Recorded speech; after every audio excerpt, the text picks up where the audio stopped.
Hi everyone, welcome back to Newegg TV. My name is Paul and today I'm going to be doing an overview on this new motherboard from Asus. This is the Asus P8Z77-V.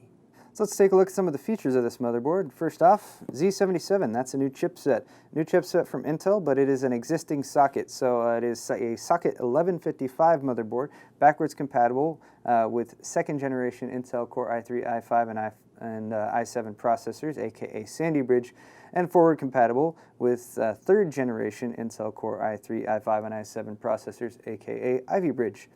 So you got either one. It is PCIe 3.0 ready, and that's if you're using an Ivy Bridge processor. And then a few words on the Dual Intelligent Processors 3.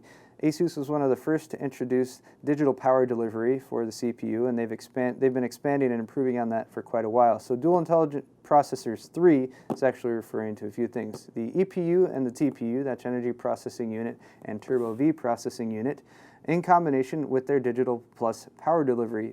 So you get digital power for the CPU, integrated GPU, and the DRAM, and you can use that in combination with those other dual intelligent processors to set up automatic profiles, or it can automatically detect, for example, the hardware you have installed processor-wise, and there's various things you can do with it. You can load default profiles that Asus has set up. You can use it to automatically basically set up optimal power for your system and also optimal performance. So a pretty cool feature there. Some other items down here on the bottom of the box, we have Wi-Fi Go. There's more info on the back of the box I'll get to in a sec. Power control, that's with the Dual Intelligent Processors 3. You have true UASP support for your USB 3.0 boost. So with the ASMedia USB 3.0 controllers on the board, you can get enhanced USB 3.0 speeds. You also have network eye control, so it's got an integrated Intel network interface card, and you can use the included software to prioritize your software to make sure, for instance, if you're gaming, that's going to have priority over something else that might be eating up your bandwidth. You also have the Easy BIOS Flashback, which is an awesome function. It allows you to load an updated BIOS onto a USB stick with the computer powered off, plug it into the appropriate USB port, hit the BIOS Flashback button, and it will automatically flash your BIOS to the version you have on the USB stick. Also, all these items over here, so of course you get both Nvidia Sli support and AMD Crossfire X support. You can do 2-card SLI or Crossfire X solutions on this board with up to 4 GPUs if you're using video cards that have 2 GPUs on the video card itself. You have the Lucid Virtue technology, so if you're using a Sli Bridge or Ivy Bridge processor that has an integrated GPU and you're using a discrete video card, you can actually use the Lucid Virtue software to switch back and forth between them easily. You have DTS audio integrated on the card and support for the newer Ultra PC2 and DTS Connect. Again here, that's the Intel Z77 chipset. That's your core support, so second gen or third gen i3, i5, and i7 processors. LGA 1155, so 32 nanometer is the manufacturing process for second gen processors. 22 nanometer is the manufacturing process for the newer third generation Ivy Bridge codename processors. You also get Intel technology, Smart Response, Rapid Start, and Smart Connect, and you get an HDMI out. Now I was going to say there are some additional features on the back of the box here I wanted to talk about. So there's more info on the Dual Intelligent Processors. Wi-Fi Go. This has integrated Wi-Fi, which you don't normally see out of the box on motherboards, but it's not just Wi-Fi to allow you to connect your computer to a router. You get other functions. You can set up your computer as a Wi-Fi hotspot and use it to stream DLNA streaming to a remote PC or other devices. You can set it up as a, well, that's what I just said, DLNA Media Hub. You can use it as a PC remote control. You can use it to remotely access your desktop. You can do easy file transfers to to connect your computer to other devices wirelessly. Just a lot of functionality with that apart from it just being an integrated Wi-Fi. You also get Fan Expert 2 down here, which is basically you can set up different fan profiles, or you can use one-touch auto-tuning for your case fans if they're plugged into the motherboard, and use that function there to optimize your fans and airflow. And then that's Lucid Logics again. Okay, I'm talking enough about the box. Let's move on to the accessories. So inside the box here we have the motherboard itself, of course. We'll get to that in just a moment. And we also have some accessories. So here's an input-output shield. Hey look, they've done a white finish on that input-output shield. I've never seen that before. All of your inputs and outputs are clearly labeled. So for example, display port, this green one highlighted there, for example, is your USB BIOS flashback option. So if you're going to be using that function, you can use that port right there. All your other inputs and outputs clearly labeled. Here's a couple more accessories. One of my favorites, the Asus Q connector right there for your front panel connectors from your case. You plug them into this block, you plug that block into your front panel, makes it much, much easier. Also get one of those for a USB 2.0 adapter if you happen to have one that has individual pinouts. You also get an SLI bridge here, so if you're running an Nvidia video card solution and you want two-way SLI, you can use that bridge. If you're going with Crossfire and AMD video cards, those bridges usually come with those video cards themselves. Here is your P8Z77-V user guide and also your driver disk. So you can load drivers off this disk, or you can go to the Asus website to download the latest ones. Generally speaking, you will want to go to that Asus website, download the latest drivers, but keep this disk on hand, especially if you need network drivers so you can access the internet in the first place. Also down here, you get a Powered by Asus case badge, which you guys have probably seen before, so I won't bother trying to fish that out. Here is your Wi-Fi Go adapter right there, so I'll pull that out in a moment so you guys can take a closer look at it. You get 4 serial ATA cables, so 1, 2, 3, 4. All of them have L brackets on one end. All of them are SATA Rev 1, 2, or 3 compatible, and all of them have the little locking mechanisms that hold them in place, which is handy. Here is a Wi-Fi antenna for that Wi-Fi Go functionality. Here is a separate manual for the Wi-Fi Go card. Here's a separate manual for the exclusive features of Wi-Fi Go: Fan Expert 2, Network Eye Control, and USB Charger Plus. Some of those features you saw on the front of the box. Here's some information about HDMI compliance. We have HDMI version 1.4 with 3D capabilities, and some other information about Asus SATA mode.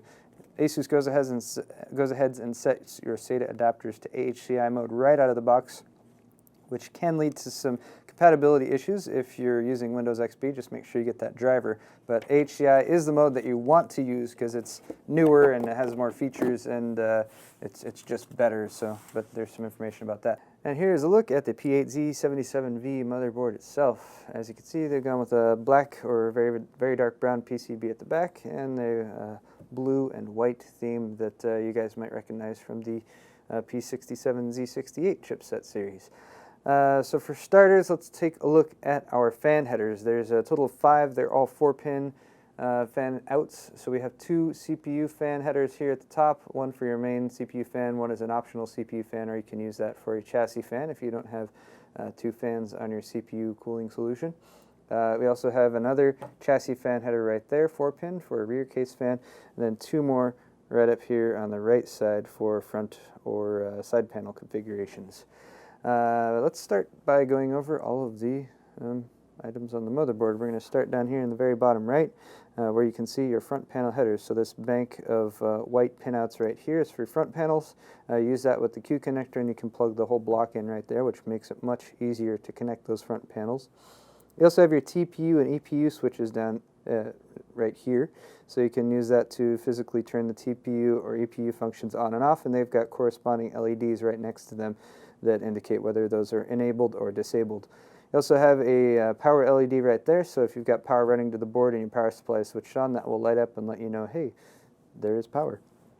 Down here at the bottom we have 4 USB 2.0 headers, so 1, 2, 3, 4. Each of those can support 2 USB 2.0 ports.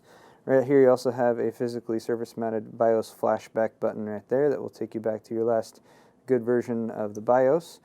So very nice feature to have right there. TPM module header right there for those of you who use that. Also have an audio front panel header right there, and an SPDIF header for optical audio connections. On the left side of the board over here you have most of your audio functions, or audio hardware I should say, integrated right there. Separate a little bit from the rest of the components, so that should reduce some system noise a little bit. Moving up here we have all of your PCI slots, and bear in mind here that the PCI Express controller is actually integrated into your processor. So if you have an older Sli Bridge codename processor or 2nd gen Intel Core i3 or i5 or i7 processor. Then you get PCI Express 2.0 functionality out of these ports. If you go with a third generation codename Ivy Bridge Intel processor, then you will have PCI Express 3.0 capability, and that effectively doubles the bandwidth available from the PCI slots communicating back and forth with the CPU. So for your PCI slots themselves, you have two single speeds PCI Express slots here up at the top. Right here is your primary full-length 16-speed PCI Express slot. That's where you will plug in your video card. It's wired up fully for 16-speed as well as the physical plug. And then down here you have two more PCI Express physically 16-speed slots. Both of those are wired up for 8x. And if you're going with a two-card solution, you want to use the blue slot right here and the white slot right here. Finally, you have a couple legacy PCI slots right there. So if you're holding on to an older sound card or some other type of card adapter, you can have compatibility with those. And then moving on over here to the right, you have your Asus heat spreader right here, and that's right above the Z77 chipset. The Z77 chipset controls several things on the board, including some USB 3.0, but also some SATA. Here are your SATA ports on the board. They're all side-facing, so they won't conflict with your video cards. The far right here is actually controlled by an ASMedia chip. So those are SATA revision 3, 6 gigabit per second. The 6 ports here on the left are controlled directly by the native PCH in the Z77 chipset. So you have the two white ports here, which are also SATA revision 3, 6 gigabit per second. And then you have 4 more ports here, which are SATA revision 2, 3 gigabits per second. Moving up the side of the board right here, we have a USB 3.0 header, so a 20-pin USB 3.0 header for front panel USB 3.0, and that is also controlled by the Z77 chipset. You just set this back down and continue moving up the side of the board. Here's your main motherboard connector, so 24-pin power connector for your motherboard. Here's the Memo K button, located right next to the DRAM LED. So Memo K basically is sort of it will load some fail-safe settings for your memory. So if you're having any problems getting your system to boot after it's initially built, you can use that to cycle through those fail-safe settings and make sure that you at least get into the UEFI BIOS, and that way you can go ahead from there to adjust your settings to make sure your system's stable. Next to that, of course, is your memory slots. So you got 4 memory slots. This is for DDR3 memory. It's dual channel capable. It uses the slots that actually only have the latches on one end, so this side you sort of fit in there and it drops in and latches. They have XMP support, of course, for Intel's XMP memory profiles. Can support up to 8 gigabyte DIMMs, so you can actually have up to 32 gigabytes of memory in here. You will want to install at least your DIMMs in pairs of 2 so you can enable the dual channel functionality. It supports overclock speeds of up to DDR3 2400 megatransfers per second, and that's non-ECC unbuffered memory. Next to that, you have your 1155 socket right there, so compatible with Sandy Bridge or Ivy Bridge codename processors. I'm going to open it up here because they've used this new kind of protective cover there. There's the socket itself. You want to be very careful with the pins inside there, and they're actually recommending leave this cover on while you install the processor, and that way you make sure it stays protected, and that way even if you're popping this cover off, you'll have the processor in there and the socket already to protect those pins. Around the socket we see our voltage regulation modules. So this motherboard uses a 8-phase power delivery to the CPU, 4-phase power delivery to the integrated GPU, and then 2-phase power delivery for the DRAM. So 8 plus 4 plus 2 for your overclocking needs.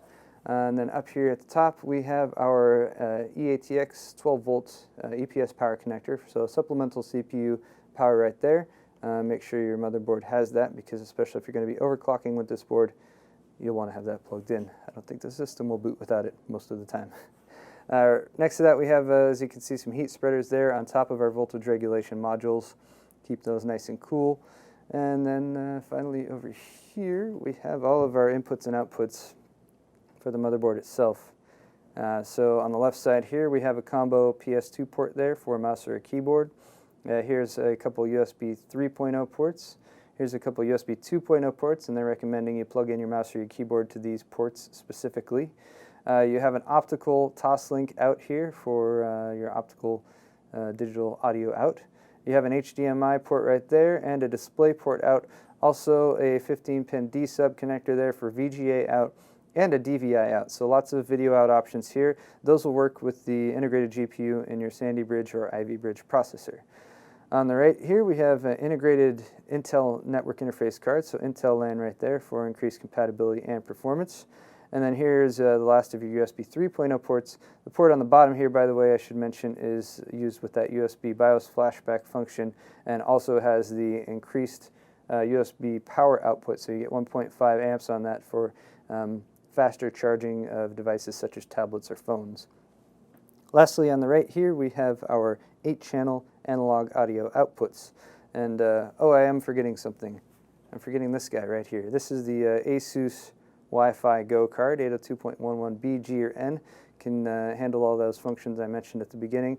That actually slots in right here. So there's some pinouts right there that will plug into. It's got a securing bolt on the bottom that you just need to unscrew and bolt through the bottom of the board to hold that on. And then that little plug right there you can connect to your Wi-Fi antenna that's included and position that wherever works best for your purposes. And that's going to wrap it up for this video. Once again, this has been the Asus P8Z77-V motherboard featuring the 1155 socket for Intel 2nd generation Sli Bridge or 3rd generation Ivy Bridge Core i3, i5, and i7 processors, also featuring the Z77 chipset from Intel. I'm Paul with Newegg TV, and if you enjoyed today's video, please head over to our Newegg YouTube channel and don't forget to subscribe for more tech videos. Thanks a lot for watching, and we'll see you next time.